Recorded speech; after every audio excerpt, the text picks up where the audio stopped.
Have you ever felt the unnerving sensation that a cat is watching you, not out of simple curiosity, but with a gaze that pierces deeper than the surface of things? Many people dismiss this as a trick of the imagination, but Carl Gustav Jung, one of the most enigmatic minds of the 20th century, believed that such encounters are far from accidental. To him, the look of a cat was not merely biological instinct. It was a doorway into the unconscious. Our story begins with one of Jung's patients, a young man plagued by a peculiar dream. Night after night, the same vision returned, a black cat seated in the corner of his bedroom.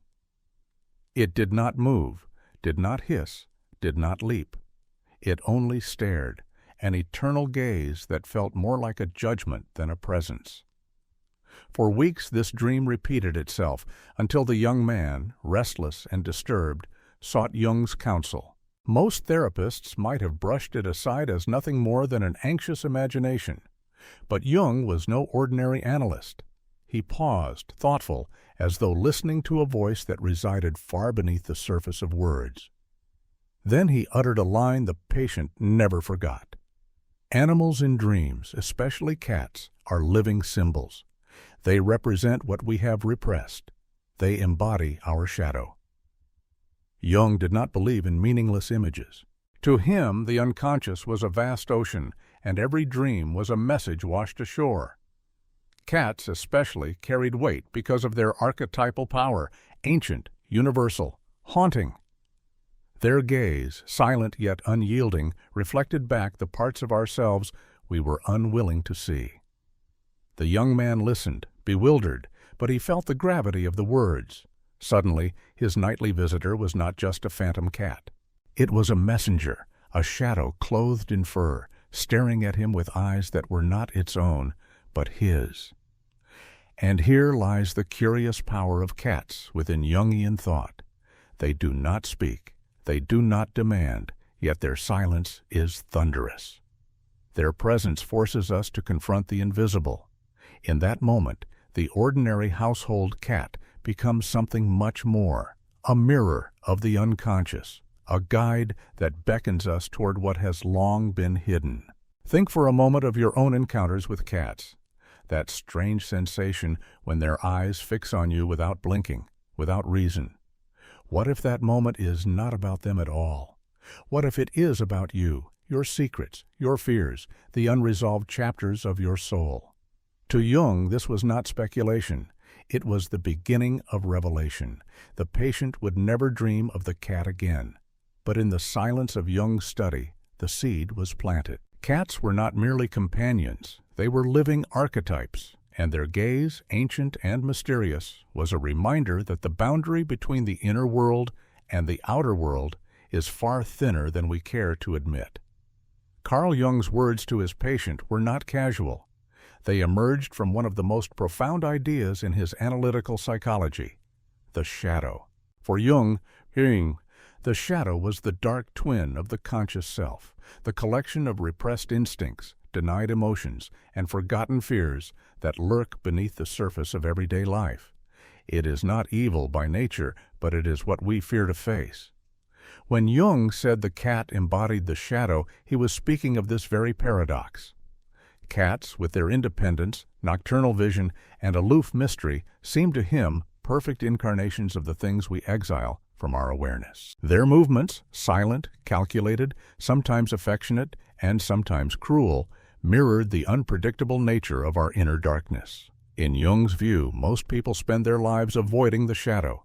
We bury our shame, deny our impulses, and polish the image we present to the world. But the shadow does not vanish simply because we look away. It waits. And when it finally rises, whether in dreams, in strange coincidences, or in encounters with symbols like the gaze of a cat, it demands recognition. History itself seems to echo this truth. In the Middle Ages, black cats were feared as omens of misfortune, associated with witches and the devil. Why? Because they represented what society most feared, the feminine, the mysterious, the uncontrollable. To cast the cat as demonic was, in Jungian terms, a projection, a way of pushing the shadow outward, blaming the animal for what we could not face within ourselves. Yet paradoxically, in other times and cultures, the cat was revered. Ancient Egyptians saw them as divine guardians, embodiments of Bastet, protectress of the home. Here again we find the double image of the shadow. What one culture fears, another sanctifies. Both reactions reveal the same truth. The cat is a powerful archetype, charged with mystery, never neutral. To Jung, this cultural pendulum between reverence and fear reflected exactly how the shadow operates in the psyche. Sometimes it terrifies us, other times it seduces us. But always it demands to be acknowledged. Think back to the young man's dream. The cat never attacked, never spoke, never moved. It simply stared. That is what the shadow does. It watches. It waits. It holds its gaze on us until we are brave enough to meet its eyes. And perhaps this is why cats remain so unsettling to many people even today. Their silence is not empty. It is filled with meaning. They are the living reminder that beneath the polished mask of our daily lives, another self waits in the dark, a self that longs not to destroy us, but to make us whole. The young man left Jung's office unsettled, but something curious happened in the days that followed. The black cat no longer appeared in his dreams, yet soon he began noticing real cats everywhere, on rooftops, perched on garden walls, slinking across streets, pausing outside his window as if waiting. It was as though the symbol, once confined to the dream world, had slipped across the threshold into waking life. When he described this to Jung, the doctor did not dismiss it. On the contrary, he leaned forward, almost expectant. When the unconscious is not acknowledged within, Jung explained, it seeks expression without. The inner image finds a way to materialize in the outer world, almost demanding to be seen. This was not random chance, Jung insisted. It was a phenomenon he called synchronicity, meaningful coincidences that cannot be explained by cause and effect, but by the deep resonance between the psyche and the world. To him, the universe was not dead matter, but a living mirror of the human soul. The young man's cats were not accidents of probability. They were symbols made flesh. The unconscious had shifted its stage from dreams to daylight, refusing to be ignored. This idea may sound strange, but history is filled with examples of animals carrying messages at critical moments. The Romans read omens in the flight of birds. Shamans in Siberia watched wolves and eagles to divine the unseen. Even today, countless people recall uncanny encounters, a dog that appeared on the day of mourning, a raven circling at the moment of decision, a cat staring at them just when they were most restless. To Jung, these were not superstitions. They were evidence that symbols migrate. What begins as a dream may appear later as a chance event, as if the psyche insists on external confirmation of its inner truths. And no creature played this role more elegantly than the cat. Why cats? Because their very nature seems liminal. They move silently between night and day, domesticity and wilderness, affection and indifference. They slip through thresholds, windows, shadows, unseen spaces. In mythology, they are guardians of crossroads, witches familiars, divine protectors. Cats are always in between, and that in-betweenness is the essence of the unconscious itself, the place between the known and the unknown. So when the patient began to see cats in his waking world, Jung was not surprised. He reminded him that symbols never come idly. If they repeat, if they insist, they are knocking at the door of awareness. The cat that gazes from a rooftop or a shadowed street corner may not just be an animal passing by. It may be the shadow calling again, asking not to be ignored. Perhaps you too have had moments like this. A symbol from a dream echoes strangely in waking life. A word, a song, a creature appears at just the right or wrong time. To Jung, these moments are not coincidences. They are bridges. They are the unconscious spilling into reality, insisting that the soul and the world are not as separate as we imagine. The patient's black cat had left his dreams, but its gaze had followed him into the streets. And for Jung, that was precisely the point. If Jung saw the cat as a messenger of the unconscious, it was not merely because of one patient's dream. It was because across the sweep of history, cultures everywhere had already clothed the cat with meaning. Jung believed in archetypes, primordial images shared by all of humanity, recurring in myths, religions, and symbols. And among these archetypes, the cat had a particularly enigmatic place. In ancient Egypt, the cat was sacred.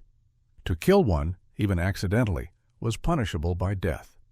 Egyptians believed cats were embodiments of the goddess Bastet, protector of home, fertility, and joy. Their grace, their independence, their sharp gaze, these were seen not as ordinary traits, but as divine qualities. Cats were guardians of the threshold between chaos and order, between the desert beyond and the hearth within.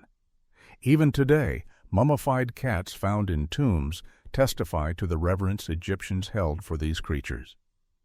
But in medieval Europe, the pendulum swung in the opposite direction. Black cats, once honored, became objects of suspicion. They were linked to witches, thought to be their familiars, creatures that slipped between the natural and supernatural worlds. To see a cat at night could be interpreted as a sign of the devil's work. Fear of the unknown, of feminine mystery, of what could not be controlled, all of this projected itself onto the silent animal with glowing eyes. In Burning Witches, society also condemned the cats that lingered beside them. Further east, in Japan, the cat acquired yet another role.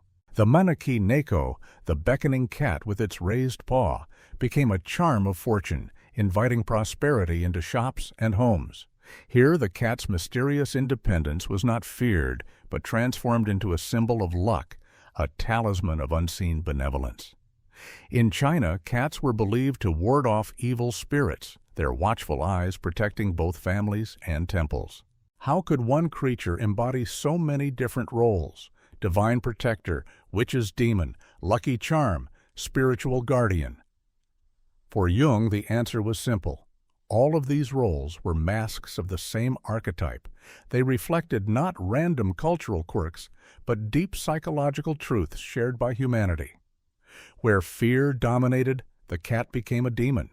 Where reverence flourished, the cat became divine.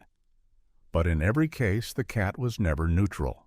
It was always charged, always liminal, always carrying the weight of the unseen. This mirrored exactly how the unconscious operates. The psyche, like the cat, can be both guardian and threat. It can comfort or terrify. It resists being tamed, refuses to submit to our conscious control. And so we clothe it in myth and superstition, reverence and fear, just as we did with cats throughout history. Imagine then the young man who dreamed of the black cat. In Jung's eyes, that dream was not merely personal. It was tapping into something ancient, something shared. His private unconscious was speaking the same symbolic language that Egyptians, medieval Europeans, and Eastern mystics had all heard before. The gaze of the cat is timeless.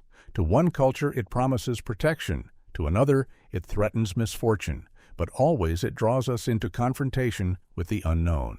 And for Jung, this was the very definition of an archetype, a symbol that never dies, because it speaks to what lies buried in all of us. From these cultural echoes, Jung distilled his first great revelation about cats. They embody what he called the active shadow. This was not the shadow as a vague idea, but the shadow alive, present, pushing into consciousness with force.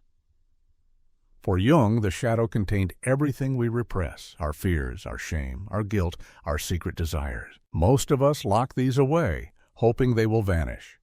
But repression does not erase. It transforms. And when it transforms, it seeks a form. The cat, Jung observed, often became that form. He noticed that cats appeared in people's lives during moments of inner turbulence. A patient drowning in grief reported that his cat would not leave his side. Another, haunted by guilt, found the household cat pacing anxiously in the very room where he could not sleep. These stories repeated themselves. The cat entered the scene precisely when the shadow stirred. To most, such timing seemed coincidental, but Jung insisted it was symbolic. The unconscious, he said, has a way of arranging events, nudging symbols into place. Just as dreams reveal what the conscious mind denies, so too can the sudden presence of a cat reveal the storm beneath the surface. Consider the nature of the cat itself. Unlike dogs who seek to comfort and please, cats do not cater to human emotion. They do not come when called unless they choose to. They sit in silence, watching, unafraid of darkness, unafraid of what unsettles us. In this way, the cat does not flee the shadow. It embodies it. It dares to stare into it, and in doing so, it teaches us what we must learn, to face what we fear rather than run from it. Jung once remarked that many patients feared the very parts of themselves that could set them free. Their shadow, though frightening, contained the keys to wholeness. Cats, with their silent courage, mirrored this truth. A cat will sit calmly in a darkened room, eyes glowing, alert, utterly at ease where humans feel dread. Symbolically, this is exactly what Jung urged his patients to do. Sit with their own darkness until they could see clearly through it. There are countless anecdotes of cats showing up in uncanny ways. A woman overwhelmed by the collapse of her marriage swore that a stray cat began visiting her porch every night, leaving only after she cried herself to sleep. A man struggling with anger said his cat would swat at him when his temper rose, as if reflecting his inner storm. Whether one calls it coincidence or synchronicity, the pattern remains. Cats appear when the shadow is active. Jung's insight was that these moments are not random, but invitations. To ignore them is to miss the message. To accept them is to step closer to integration. The cat, in this sense, is not merely an observer, but a participant, an emissary of the unconscious, signaling that something buried is ready to be faced. And so, when Jung named the cat as the active shadow, he was not being poetic. He was being precise. For him, the gaze of a cat during times of turmoil was more than an accident of timing. It was the shadow itself, alive, looking back at us, asking the one question we spend our lives avoiding: will you finally face me? If the first revelation showed cats as the shadow made flesh, Jung's second was no less astonishing. He believed that cats function as living channels of intuition. In a world ruled by logic, schedules, and the restless chatter of the human mind, cats remain tethered to something else, something primal, immediate, and instinctive. While we bury ourselves under responsibility, cats live in an awareness unbroken by self-image. They are, in Jung's words, beings of pure consciousness, untouched by the fragmentation that burdens humans. He often remarked on how cats behaved as if they sensed what was invisible. A patient would describe how her cat sat staring at a corner of the room, unblinking, as though tracking a presence that no one else could see. To dismiss this as animal nonsense was, to Jung, to miss the deeper point. What the cat saw might not be visible to the human eye, but it could be a symbol, an energy, a stirring from the unconscious. Jung compared cats to antennas, sensitive receivers attuned to vibrations most of us no longer perceive. A shift in mood, an unspoken tension in a household, the unresolved grief of a person. These, he believed, a cat could detect with effortless precision. It was not magic, nor was it mere biology. It was intuition at its purest form, unclouded by thought. Modern research, though not born of Jung's era, seems to echo this intuition. Cats are known to pick up on subtle environmental cues, changes in breathing, shifts in heart rate, even imperceptible sounds. But for Jung, the point was less scientific than symbolic. Cats reminded us of the instincts we once trusted but have since silenced. They were living reminders that a deeper mode of knowing still existed within us. In ancient traditions, the same idea appears again and again. Shamans observed animals not just as creatures, but as guides to unseen worlds. A cat's sudden stillness, its unbroken gaze, its ability to move in darkness, these were read as signs, as teachings about the hidden fabric of reality. Even today, some households whisper that when a cat refuses to enter a room, it is sensing something heavy in the atmosphere, a residue of conflict or sorrow.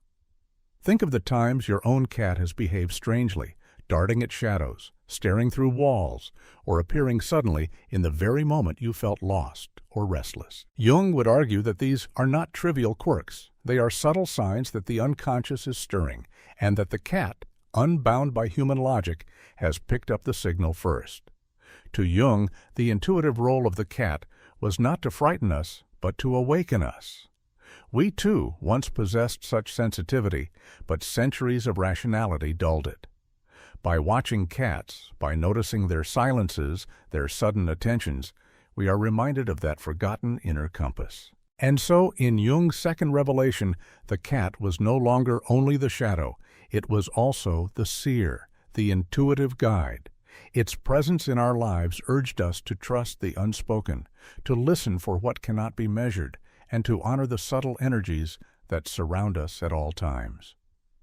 For when a cat gazes at what seems like empty space, perhaps it is not staring at nothing at all. Perhaps it is showing us that the unseen is never absent, it is only ignored. If Jung's first two revelations about cats were already striking, the shadow and the channel of intuition, the third was nothing short of mystical. He believed the cat's purr was not merely a sound of contentment, but a frequency of healing, a vibration that touched the human psyche at levels science could not yet explain. To most of us, a cat's purr is familiar background noise, soft, rhythmic, soothing. But Jung saw in it something profound. He compared the purr to chanting in Tibetan monasteries, the steady rhythm of shamanic drumming, or the hum of sacred mantras, all ancient practices that use vibration to alter consciousness, to restore balance between body and soul. In this light, the cat's purr was not accidental. It was archetypal, a timeless form of spiritual resonance. Modern research, decades after Jung's death, seems to confirm what he intuited. Scientists now know that a cat's purr typically vibrates between 25 and 150 Hz, a frequency range associated with reducing stress, regenerating tissue, and even aiding bone healing. Hospitals today experiment with vibration therapies within these ranges, and yet, for centuries, the humble cat has been carrying that therapy within its body, freely offering it to those who would listen. But Jung was not satisfied with the physical explanation. For him, the purr was also symbolic energy, a kind of psychic balm. When a cat curls beside a grieving person and begins to purr, the sound is not only comforting. It resonates with something buried deep inside, coaxing out the fragments of the soul we've lost to sorrow.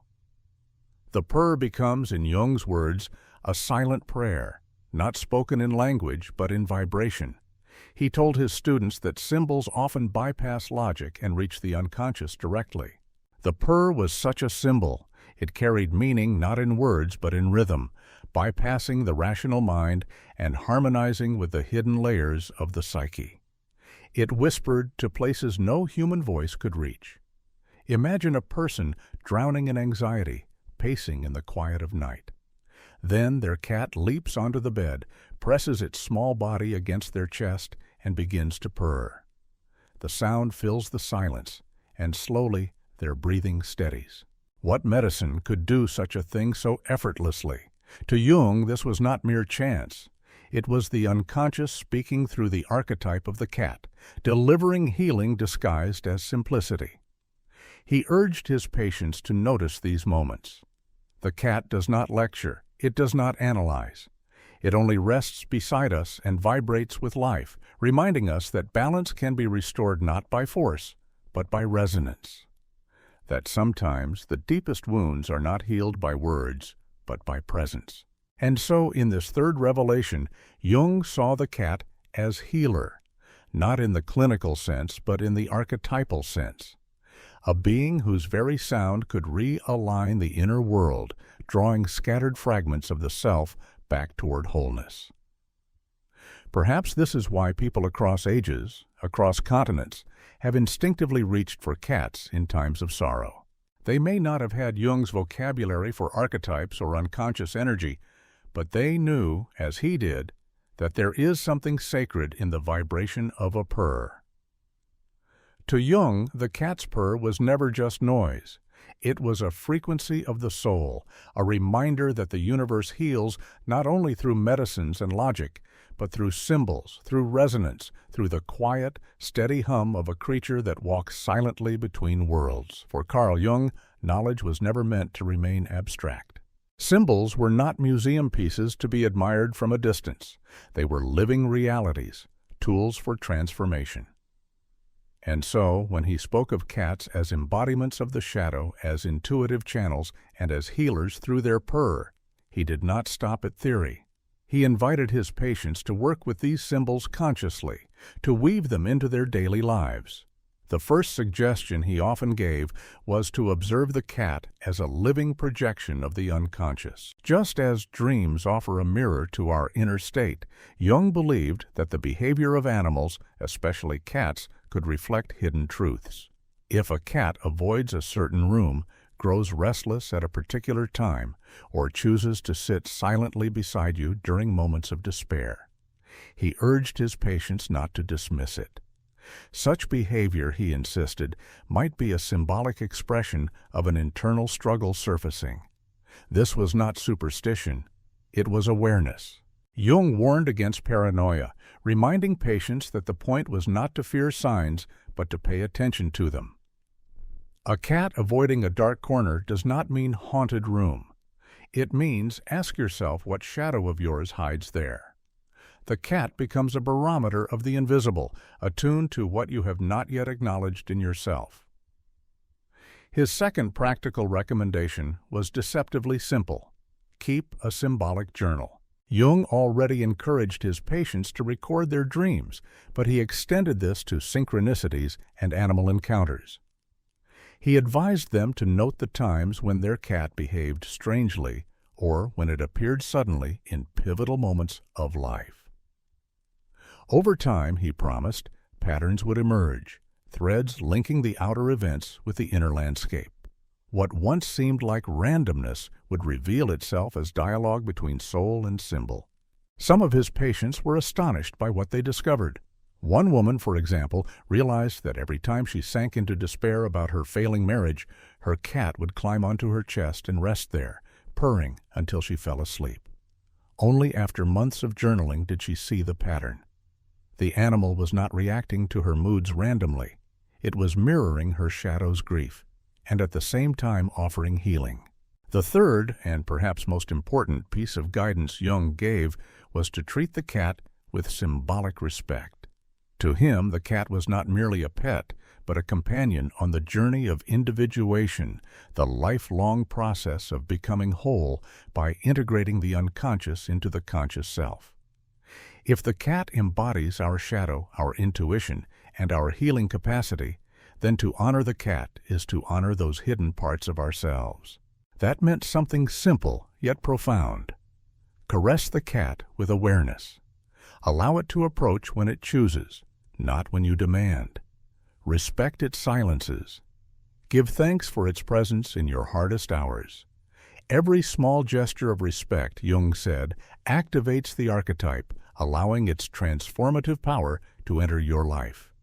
Because for Jung, symbols only work if we take them seriously. To dismiss the cat as just an animal was to close the door on its message. But to approach it as a living symbol, a shadow bearer, an intuitive seer, a healer, was to invite the unconscious to speak, to guide, to transform. And so, for those willing to listen, Jung offered this quiet challenge. What if the cat in your home is not simply a companion, but a messenger? What if, in treating it with reverence, you are also treating the deepest parts of yourself with the respect they deserve.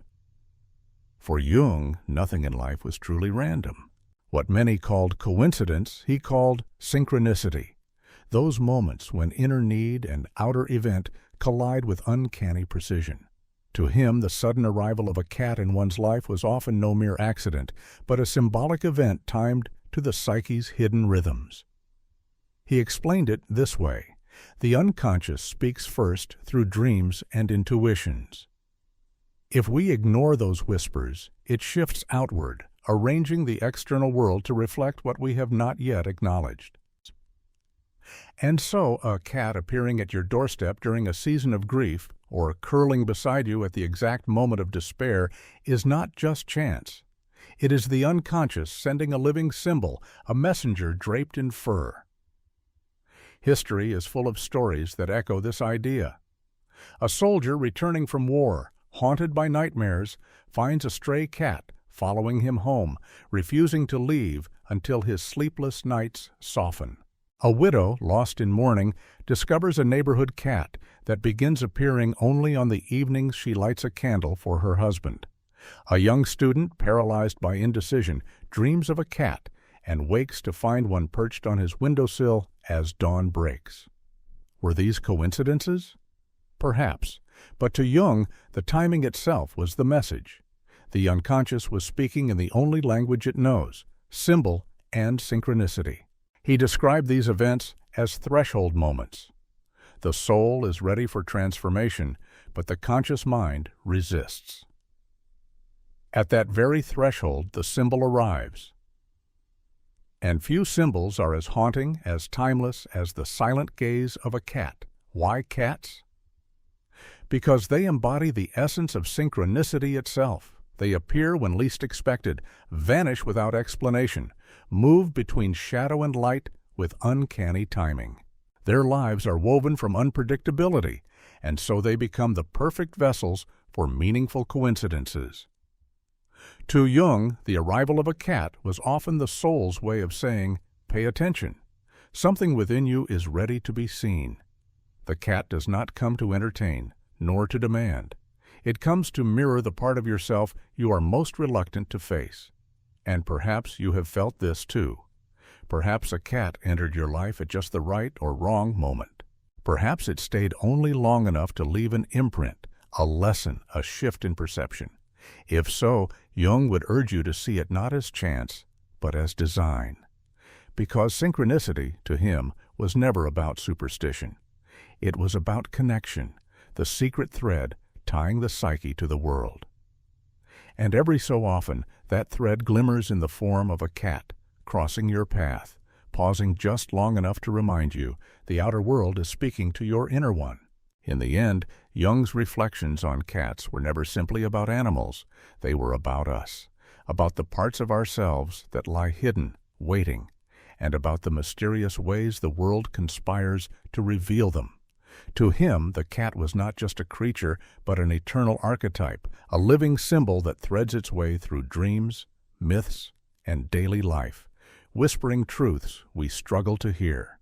Think of its roles across history: guardian of households in Egypt, omen of fear in medieval Europe, bringer of fortune in the East. Each culture dressed the cat in different clothes, yet none left it neutral. Always it was charged with meaning, always it carried the weight of mystery. That persistence, Jung insisted, is what makes the cat an archetype. It is too powerful to vanish, too ancient to ignore. In his psychology, cats embodied three great revelations. They are the shadow made flesh, confronting us with what we repress. They are channels of intuition, perceiving what we refuse to see. They are healers through vibration, their purrs resonating with the hidden layers of the soul. But beyond these revelations, there was a deeper invitation to live symbolically, to stop treating the world as a random machine and begin seeing it as a mirror. For Jung, every cat that enters our life, every silent stare from the corner, is not external at all. It is the inner world made visible. Perhaps this is why their gaze feels so different from any other animal's. When a dog looks at us, it is with loyalty, affection, eagerness. But when a cat looks at us, there is something else, something older, something uncanny, as if it sees not our face, but our depths. To Jung, that was no illusion. It was archetypal truth. The cat is a mirror of the soul. And so, the next time a cat pauses to stare at you in silence, do not shrug it off. Do not look away. Ask yourself, what part of me is this gaze trying to reveal? For in that moment, you are not looking at an animal. You are standing before a messenger of the unconscious, a guardian of thresholds, a reminder that your own wholeness awaits you in the shadows you have yet to face. Jung once wrote, "Where there is a cat, there is a threshold, between the known and the unknown, between the seen and the unseen." Perhaps this is why, after all these centuries, cats still walk beside us, silent and watchful. They are not here by chance. They are here because the archetype they embody will never cease to matter. And maybe, just maybe, when your cat curls beside you in the quiet of night, purring softly, it is not simply resting. It is healing you. It is reflecting you. It is reminding you that nothing external is truly external, that everything, even the mysterious gaze of a feline in the dark, is part of the soul's endless dialogue with itself. In that silence, we meet the eternal archetype. In that gaze, we meet ourselves.